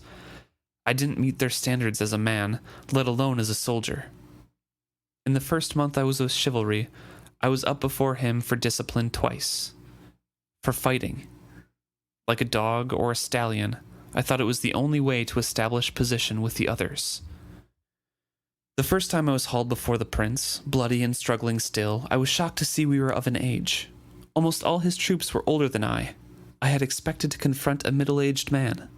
I stood there before him, and I met his eyes, and something like recognition passed between us, as if we saw what we might have been in different circumstances. It did not make him go easy on me. I lost my pay and earned extra duties. Everyone expected Chivalry to discharge me the second time. I stood before him, ready to hate him, and he just looked at me. He cocked his head as a dog will when it hears something far off. He docked my pay and gave me more duties. But he kept me. Everyone had told me I'd be discharged. Now they all expected me to desert. I can't say why I didn't. Why soldier for no pay and extra duties? Burrich cleared his throat again. I heard him shoulder deeper into his bed. For a time he was silent. He went on again at last, almost unwillingly. The third time they dragged me in, it was for brawling in a tavern. The city guard hauled me before him, still bloody, still drunk, still wanting to fight. By then my fellow guards wanted nothing more to do with me. My sergeant was disgusted. I'd made no friends among the common soldiers. So the city guard had me in custody, and they told Chivalry I'd knocked 2 men out and held 5 others with a stave until the guard came to tip the odds in their way. Chivalry dismissed the guards with a purse to pay for damages to the tavern keeper. He sat behind his table, some half-finished writing before him, and looked me up and down. Then he stood up without a word and pushed his table back to a corner of the room. He took off his shirt and picked up a pike from the corner. I thought he intended to beat me to death. Instead, he threw me another pike, and he said, "All right, show me how you held off 5 men," and lit into me. He cleared his throat. I was tired and half drunk, but I wouldn't quit. Finally, he got in a lucky one, laid me out cold. So I just want to say that this is the coolest depiction of chivalry that we have ever gotten. And I think it does show why people liked him so much. He believed in people, believed that they could live up to more than they were presenting. Right. He had that faith in humanity. Mm-hmm. And like a lot of it, because Burrich doesn't exactly have like a lot of qualities about him that seem redeemable at this moment. In this telling, Burrich should not have gotten those chances. He did not deserve a 4th chance. Right. And to be fair, this is a little bit of Fitz storytelling syndrome where I'm sure it's not. I mean, if he was fighting people, it's probably pretty bad, but he's not necessarily reliable because he also hates himself. But he was brought for discipline 3 times before your commanding officer. Not great. In his personal guards. Yeah. First month. Oof. Yeah. Yeah. So it's definitely something that shouldn't happen, which explains why Burrich is so loyal to him. Right. It explains, like, you saw something in me when I didn't think there could be a man, when I thought I was living how you're supposed to live as like an animal fighting for dominance. But chivalry showed him something different. Right. Kindness, for one. He says, when I woke up, the dog had a master again, of a different sort. I know you've heard people say chivalry was cold and stiff and correct to a fault. He wasn't. He was what he believed a man should be. More than that, it was what he believed a man should want to be. He took a thieving, unkempt scoundrel and... He faltered, sighed suddenly. He had me up before dawn the next day, weapons practice till neither of us could stand. I'd never had any formal training at it before. They just handed me a pike and sent me out to fight. He drilled me and taught me sword. He never liked the axe, but I did, so he taught me what he knew of it and arranged for me to learn it from a man who knew its strategies. Then the rest of the day, he'd have me at his heels, like a dog, as you say. I don't know why. Maybe he was lonely for someone his own age. Maybe he missed Verity. Maybe... I don't know. He taught me numbers first, then reading. He put me in charge of his horse, then his hounds and hawk, then in general charge of the pack beasts and the wagon animals. But it wasn't just work he taught me. Cleanliness, honesty. He put a value on what my mother and grandmother had tried to instill in me so long ago. He showed them to me as a man's values, not just manners for inside a woman's house. He taught me to be a man, not a beast in a man's shape. He made me see it was more than rules. It was a way of being, a life, rather than a living. I do want to talk a little bit about Chade kind of peeking through there again. Mm-hmm. Just the little bit of, he showed them to me, those values, as a man's values, not just manners for inside a woman's house. We know Burrich is extremely, has great manners when it's dictated, when he needs them. But the way he internally thinks is still internalized by him growing up in Chade, and he needs to be taught how to be, quote unquote, a man. Right. And this was how, men should be. But it was also probably something 5,000 times better than anything he saw in Chade. So he's like, this is someone I need to put my trust and my belief in, because he dragged me out of something that I was falling into, and I didn't even see I was in a hole until he brought me to where I am. Right. No, it is definitely like some toxic masculinity showing through.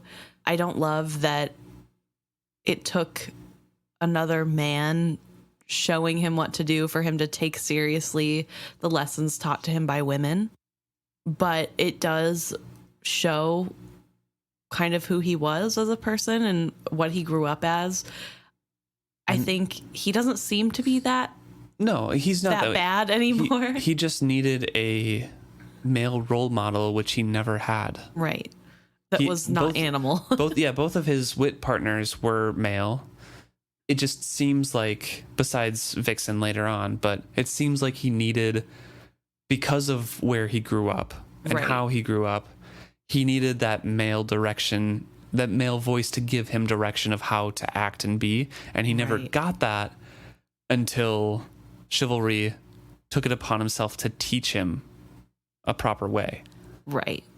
No, it's definitely interesting to see it in play. But it is good to like call out that it isn't a great way of thinking. Mm-hmm. It's not great, but also in character and part of who he grew up to be. And I know we've talked about this before in the past, but it's good to talk about it again here.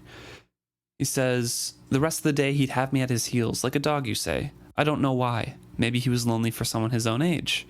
Maybe he missed Verity. Maybe, I don't know. And there is that strong theory of Chivalry and Burrich loved each other. Mm-hmm. in a romantic sense, not just As a in friend. a platonic way. Yeah. And that could be true.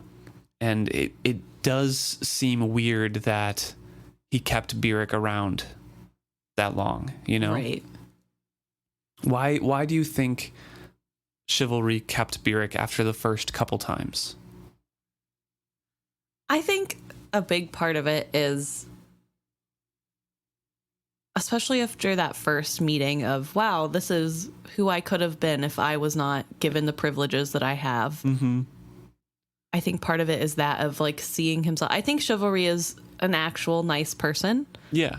Although I love my now headcanon idea of like clean, nerdy prince with dusty, thieving, smart mouth boy. Like, I don't know. I just love that. Reading too many comics. Some fanfics. Somebody point me towards those. But I don't know. I don't know what could have caused him, because it's a lot of chances. After the first time, yeah, he's a nice guy. After the third time, what's going on? There has to be something there, right? That's causing him to keep Burrich. And not that Burrich would know any of his redeeming qualities that he could tell us, but I don't know if I have a solid idea of what's going on. But I do like the idea that maybe there was a little bit of a crush there, of like a forbidden romance. Not that I think that either of them would have acted on it. Right. But it's, maybe. I do want to point out one thing in the paragraph I read before about the second time he got brought before for discipline. Mm-hmm. It says, he cocked his head as a dog will when it hears something far off. He docked my pay and gave me more duties, but he kept me. Skill. That's what I thought immediately when I read it. And I was wondering, yes, there could be that kinship when they first saw each other, but the second time you're in for discipline, you're like, okay, well, this'll look bad if I don't do something or like get rid of him or something like that. He could have detected that Burrich at that point had a deep well of skill and could be a Kingsman, or was getting instruction from his father like, hey, keep him around, he could be useful later. Maybe he just could see that Burrich was fighting out of need to feel like that's what a man does. Yeah. Just to confuse, like you could see the confusion and like just didn't understand. And because Burrich says that's just what that's how he knew how to assert dominance. That's what you did as he was growing up, and that's what worked. And now he's with real soldiers, and that's not what you do in real soldier groups. And he also wants a reason to hate Chivalry. Right. And I'm sure Chivalry can basically read his mind and is like, maybe I don't give him a reason to hate me. Well, Burrich finishes his story there, and they're quiet for a little bit. He looks at the elderberry wine and sets it back down, and then says, Chade said I should leave you tomorrow. I think he's right. Fitz is kind of surprised at that. Burrich continues on and says, Chade says you have been my boy too long. Chade's boy, Verity's boy, even Patience's boy. That we kept you a boy and looked after you too much. He believes that when a man's decisions came to you, you made them as a boy, impulsively, intending to be right, intending to be good. But intentions are not good enough. Sending me out to kill people was keeping me a boy? I asked incredulously. Did you not listen to me at all? I killed people as a boy. It didn't make me a man. Nor you. So what am I to do? I asked sarcastically. Go looking for a prince to educate me? There, you see? A boy's reply. You don't understand, so you get angry and venomous. You ask me that question, but you already know you won't like my answer. Which is, it might be to tell you that you could do worse than to go looking for a prince. But I'm not going to tell you what to do. Chade advised me not to, and I think he's right. But not because I think you make your decisions as a boy would, no more than I did at your age. I think you decide as an animal would, always in the now, with never a thought for tomorrow, or what you recall from yesterday. I know you know what I'm speaking of. You stopped living as a wolf because I forced you to. Now I must leave you alone, for you to find out if you want to live as a wolf or a man. And that frightens Fitz because he gets to the heart of it. It frightened me to think that he might actually know what I was facing. I denied that possibility and pushed it aside entirely. Fitz! Like, come It's on. right there. You're not the only person that has ever felt emotions before. Yeah, maybe not to the degree that that Burrich was. You didn't get the helping hand, but he was in the same position as you for longer. Yeah. And I don't know. It's frustrating to read. I also think I don't love the talk in here about how we babied him too much, because it kind of feels like one of those tropes of like, oh, you can't give young boys too much affection or they grow soft. But it is a problem that they kind of shielded him from the consequences of all of his actions. Yeah. That is a point, and I think that's probably more what they're trying to say. And it's directly Fitz's quotes to Chade that Chade relayed, basically, Right. which I think that's where like that specific language is coming from. Right. And it's more so we didn't, again, like the consequence is a great call to point out to, but it's also, when he did make decisions, or maybe not even make decisions, he didn't even make the decisions. We like made him do things. Right. And that didn't make him grow up and mature and face the consequences that he would have and learn from those mistakes. And when he was able to make an adult decision, about Molly or, killing your king, like avenging your king or anything like that, he was impulsive and made them as like, oh, my emotions say this, let's do this because I'm a boy. And I have good intentions, and that means that even if the outcome's bad, it's still good. Right, yeah. Because he hasn't learned otherwise. And it's hard to talk in this way because Fitz does have horrible things happen to him. There are things that happen that are bad that he doesn't deserve, or that sometimes that he does. And I don't want to take away from those aspects of his life, but I do think that he has been shielded his whole life from the major consequences of his actions. Right. He has been kept on a safer path, away from things, kept out of the line of sight from people who might want to harm him while the consequences are acting out. And I don't know. I think it's something that he needed somebody constant in his life. Yeah. And not just like Chade, where he saw him the transient maybe three once fathers. A month. Yes, yeah. He's not always around them. He wasn't. I don't know. He needed more structure, which is weird to say because I feel like he kind of had structure, but he kind of didn't. Yeah, he didn't really. He kind of was left to his own devices a lot. Yeah.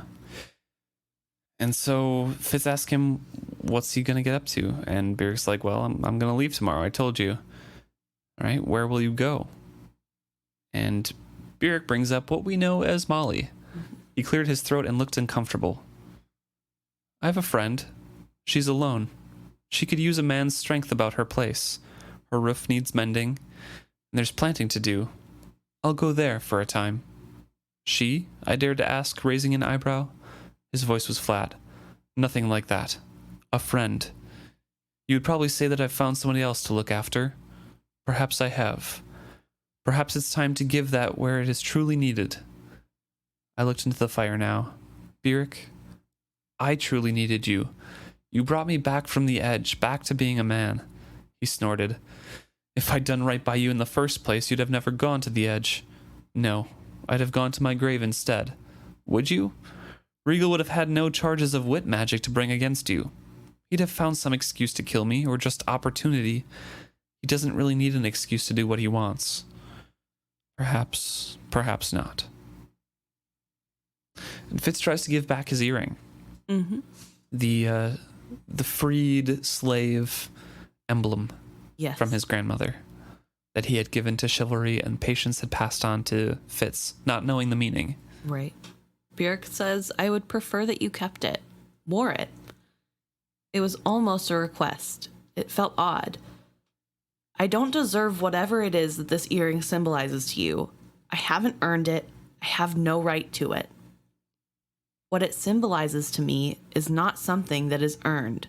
It's something I gave to you, deserved or not. Whether or not you wear that, you still take it with you. Which, oh, Burrich, he still loves him. Of course. And I think this is kind of his way of saying that, of like, you're my son. You don't have to earn my love or my respect to you. That's just something that I give to you, even when you don't deserve it, like after just being a jerk.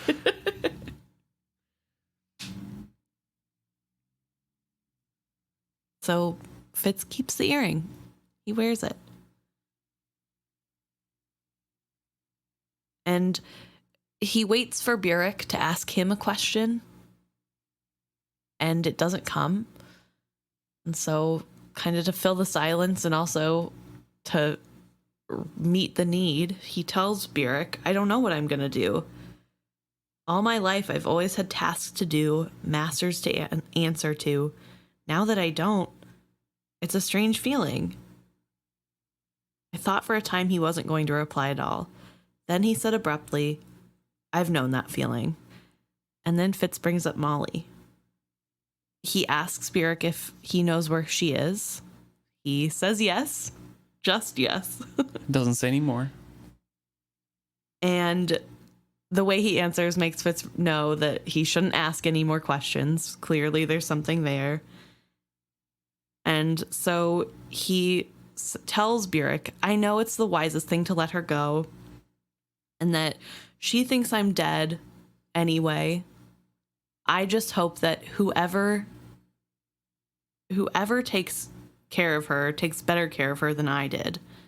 I hope that he loves her as she deserves. There was a rustling of Burrich's blankets. What do you mean? He asked guardedly. It was harder to say than I thought it would be. She told me when she left that there was someone else, someone that she cared for as I cared for my king, someone she put ahead of everything and everyone else in her life. My throat closed up suddenly. I took a breath, willing the knot in my throat away. Patience was right, I said. Yes, she was, Burrich agreed. I can blame it on no one save myself. Once I knew Molly was safe, I should have let her go her own way. She deserves a man who can give her all his time and his devotion. Yes, she does, Burrich agreed relentlessly. And shame you didn't realize that before you had been with her. Oof. Harsh words. Yeah, but something that Fitz needed to learn. And I think this interaction is very interesting because we know that Burrich and Molly get married. Right.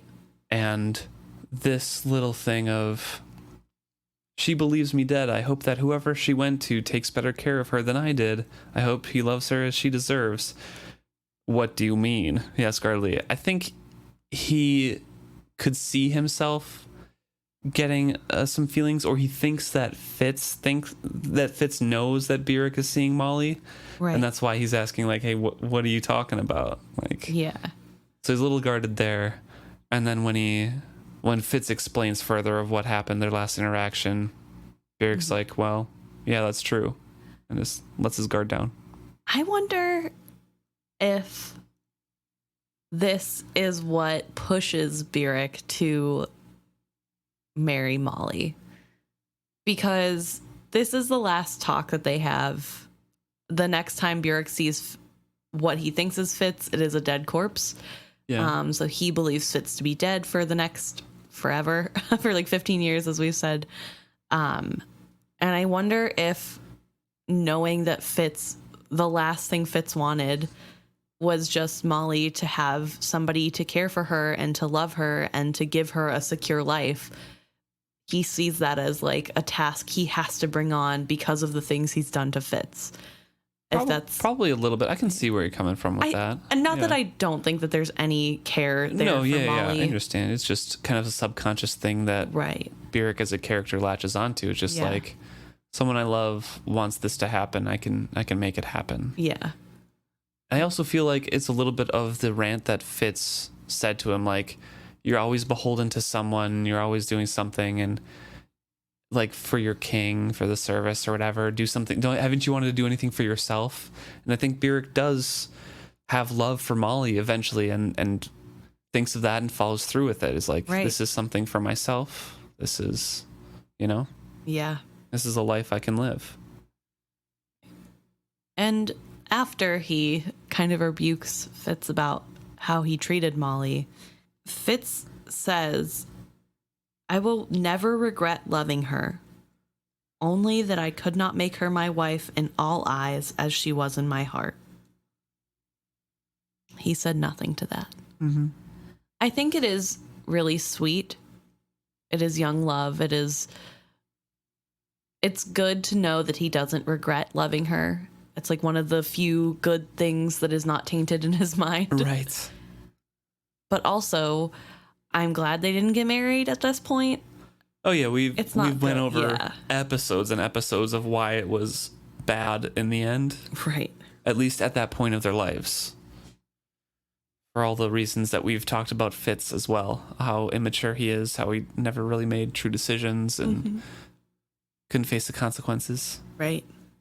So, tomorrow we go our own ways, I suppose, Fitz tells Burrich.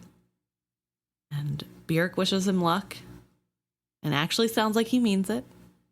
And Fitz thinks about how he's very tired now. Tired of hurting the people I loved, but it was done now. Tomorrow, Burrich would leave, and I would be free. Free to follow my heart's desire, with no intervention from anyone. Free to go to Tradeford and kill Regal.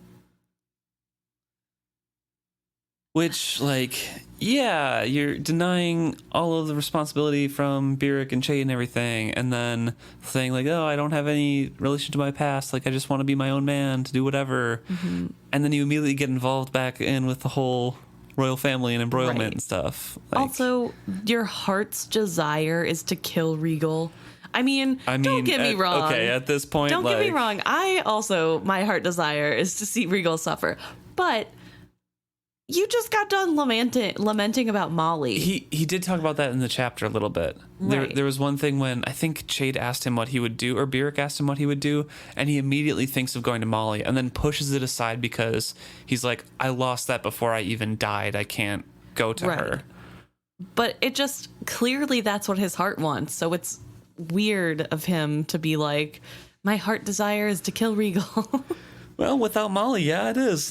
Yes, I don't know. It's very animalistic and exactly what his two fathers were just telling him. Hey, you need to work on. And after that, I'm sure he will. Mm-hmm. And it again stems back to this immaturity of never having to face any of his consequences. Because, okay, you kill Regal, then what? What does that mean for afterwards? You're not thinking things through, and it's just like they had said. Impulsive boy's decision. So, yeah. Thank you so much for tuning in. Any last words to say about this chapter, Emma? I'm sorry to everyone that we all had to suffer through the agonizing sadness that is Fitz trying to get rid of his friends and then not taking any responsibility for it. I feel kind of bad for reading all of the rant out, but I think it needed to be read out. It's just harsh words, and it's very harsh. It's hard to talk around that. Yeah. No, it's a good chapter. It's so well written, and it does paint a better picture of all the things going on.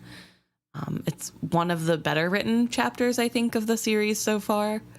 And I hate it. Mostly, I hate the feelings that I get when reading this. But no, it is very good and very well written. And I can't believe that it's just 2 chapters of this. Because whenever I think of everything that happens in the last chapter and this chapter, I feel like that takes up the whole first half of the book. It was probably on one of your you got demotivated for reading or unmotivated. Yeah, because it's so hard to. You finished up Royal Assassin, took a little bit of a break from it because you're like, well, that was rough. And then you started up Assassin's Quest and you're like, what is this? I need to stop for a while. I need to take a break from angst. Maybe that's why I felt like it lasted a while. It must have be something like that, because this always feels like it takes up so much more of the book to me, and it doesn't. So I'm excited to see what actually takes up the rest of the book. Well, I think this next chapter is still him in the cabin, and then it ends with the Forged One attack. So we get 3 chapters at least of him like this. Right. But thank you so much for tuning in and listening to us ramble on and on about feelings and pasts and fates and destinies and things like that. If you have any comments to make about any of the things that have happened so far, please let us know.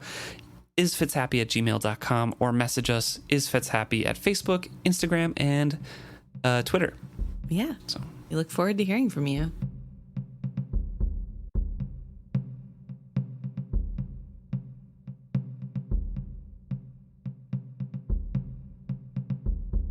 We get to talk about some stuff you guys are sending in. It's always my favorite time, but we don't always get to do it. Whenever we do, now that it's been a while since we did the last one, it feels like, wow, we're really getting back into podcasting after the past couple chapters. So we're going to start today with Instagram DM that we got from a listener named Johnny, who let us know that they've always thought that the scraping at Verity / Fitz's mind when Fitz is skilling with Verity in the dungeons isn't the skill road, but the Pale Woman. Yeah, there's that like something deeper that Verity is trying to protect or something like that, right? Right. Protect Fitz from. Yeah. And they said that they think that they were still attacking the most prominent skill source they could find. And this is in reference to episode 58. Yeah. Which is a very interesting theory. I fall into the trap of kind of believing things at face value sometimes, so I don't always look for maybe this could be the Pale Woman's machinations behind the scenes, So it's very cool to hear. Yeah, it's an interesting theory that I haven't seen or heard before. So I really liked it and definitely want to share it with other people to know. Does anybody else think that it is the Pale Woman? Yeah, and where else do you think she's influencing the story without being there? For as much as we talk about her and bring her up, I don't think that we very often talk about ways she could be influencing what's going on or how much influence she has on what's going on. I think mostly because it's very hard to tell what capacity any white has to influence directly or indirectly. 100%. So I love Pale Woman theories. So thank you. Thank you for that theory. And lastly, we have a comment on an old episode on Facebook. This is episode 54. We're back in Royal Assassin, near the end. And we're talking about when Fitz has Elfbark in him after he is exhausted, I think, talking to Verity through King Shrewd. Mm-hmm. When Regal kind of comes in and kicks him out and everyone covers for him. Right. And he's going back to his room and has Elfbark to clear out the head, and Will comes by. And he could feel like Will stalking him. I thought this was whenever he decided to go to Molly's room and he saw Will in the corner, willing him to keep doing whatever it was that he was going to do. I thought that was the same night. Where Fitz decides to go to... But he goes to his room first. I think the way you were saying it was like Will was stalking him after that. But... Well, I mean, Fitz thinks he was, but he doesn't notice him until he's on his way to Molly's. Right. Yes. Okay, yeah. And Ellen here is commenting, saying, we were talking about how maybe him being dosed with Elfbark might be a plot hole, because how would he notice that Will is trying to skill him, and how did that whole thing work out? Because aren't you supposed to be dead into everything? And they posit that it's possible that it's not a plot hole. What if he needed to be shielded by the Elfbark to notice Will? So if it covers up some of your skill, it would take Will a lot more effort to push through and keep track and like try to skill his mind to say that I'm not here kind of thing. And that's when Fitz was able to notice it, because Will had to expend a lot more effort to get the effect to happen. He couldn't be as subtle. Right. Also, it is worth noting that in the later series, the elf bark that they're taking to completely shield themselves from Dahlia's troop is the special Mountain Kingdom variety. It's the Out Islanders. Oh, sorry. The Out Islander. Because it happens in Tawny Man as well. Yes. So Delvin bark. To be fair, upon thinking of that detail as well, it's possible that regular elf bark from the duchies just isn't strong enough to fully block things out. Yeah, it doesn't fully block, but it does make it a lot harder. And the strength that we hear of Fitz drinking like the tea from is kind of crazy. I mean, Kettle is insane. And Kettle thinks Verity and Fitz are both insane for using elf bark at all because it stunts your skill growth and ability itself. Right. So there is some, blockage there, but it's probably not total blockage. Yeah. But that was a good point that it isn't necessarily a plot hole. Yeah. It could just be Will exerting more effort, and so it's more detectable. Yeah. So thank you very much, Ellen, for commenting. Yes. We love hearing corrections, so thank you. And that's all we have for this week. Thank you guys so much for reaching out. As always, we love hearing from you, whether it's to tell us we are right or wrong, and we look forward to the next things you guys are going to share with us.